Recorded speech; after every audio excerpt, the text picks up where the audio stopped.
Everybody.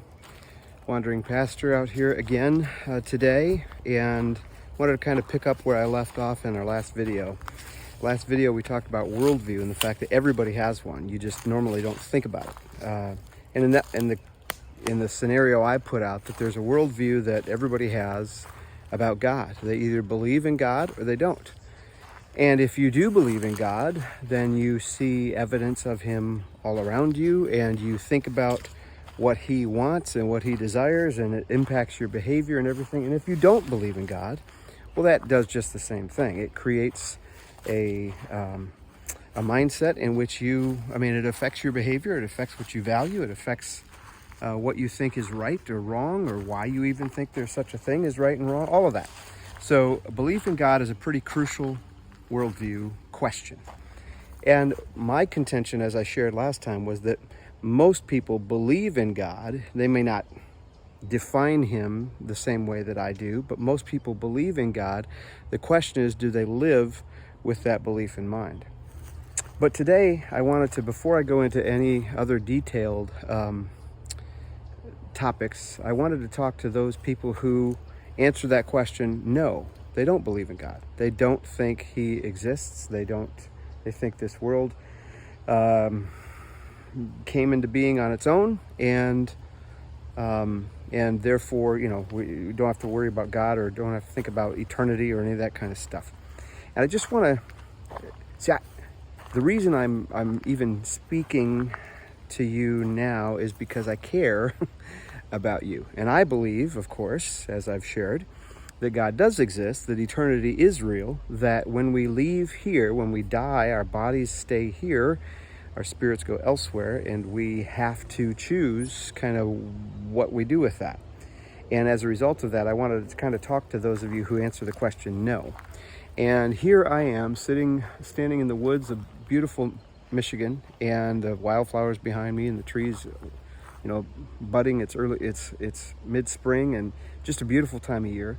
And it reminds me of the evidence, and I just want to encourage you to think about this. Now, some of you, if you grew up not believing in God, maybe your family didn't, maybe some 6th grade or 12th grade science teacher taught you that it was irrational or whatever, and so you've just never really thought that much about it, you just kind of wrote it off. I really want to talk to you, and I really want to encourage you just to think about it again. Just think about it just as if you hadn't made the decision before. And here's how I want to approach it with you. One of the things I like to do, especially when our kids were little, was we would go camping a lot. And one of the things I liked to do when we went camping was find a spot out in the middle of nowhere where there was a clearing at night, and we would just look up.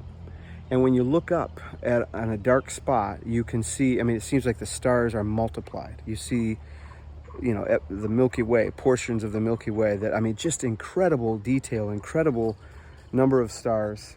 And now, of course, we have the Hubble Space Telescope, which is going further and further out and is finding more and more.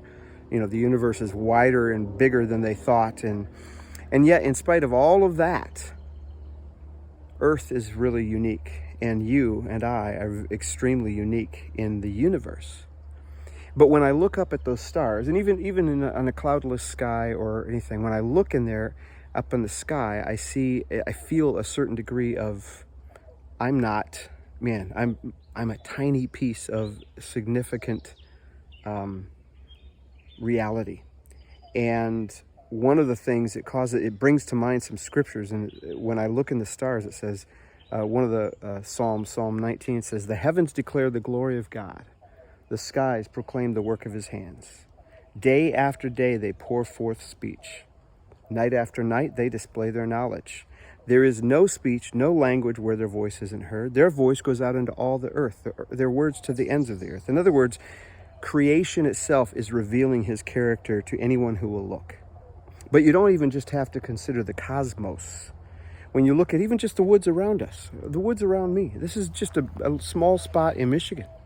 And the number of trees and the kinds of trees and the kind of balance in the forest is pretty amazing. When you think about the photosynthesis that goes on, over there, here you see, I believe that's a honeysuckle bush. Here's some wild phlox.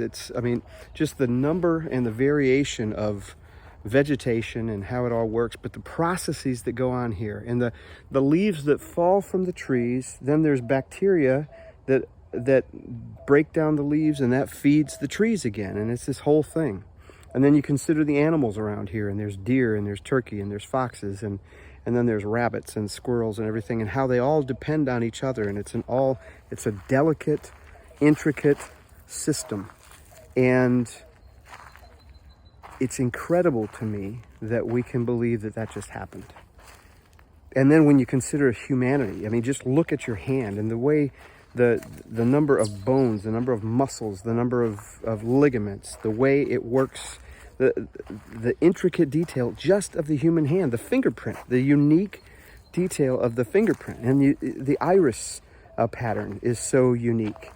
And the number of cells and the detail of each cell, and yet each cell is specialized. The eye cell knows what to do. The skin cell knows what to do. There's cells, of course, in our hearts. There's cells in our lungs. There's cells in our reproductive systems. And man, when you start thinking about reproductive systems and birth and the amazing, intricate detail of all of that, I guess I just want to encourage you, and I want to challenge you to think about this. I mean, given all of that, if you just stop and look at the detail around you, just look at the detail around you. I mean, there's just the beauty around you.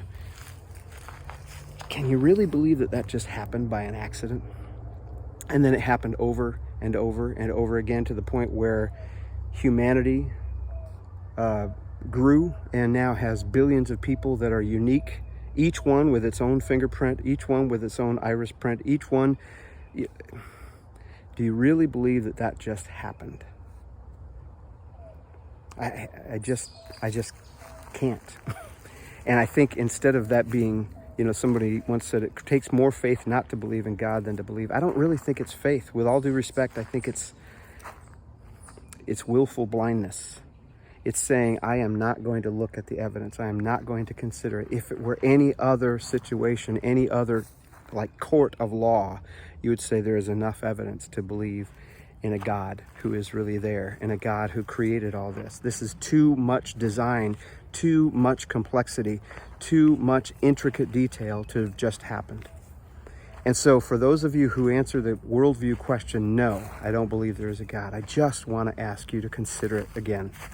Because here's the deal, I'm going to just lay my cards out on the table. I believe there is a God, and I believe there is an eternity, and I believe what we choose to do with him here and now determines where we will spend eternity. And I'll talk about that in another one, but I just want to encourage you. I just want to reach out to you again. If you don't believe in God, or if you're one of those people who technically believes but practically doesn't, as if God, the creator, has nothing to do with your life, I just want to encourage you. Think about that differently. Ask him to start revealing himself to you. Ask him to start giving you eyes to see. My mother used to say, there are none so blind as those who will not see. I want to encourage you. I'm going to beg you. I want to pray that you would see.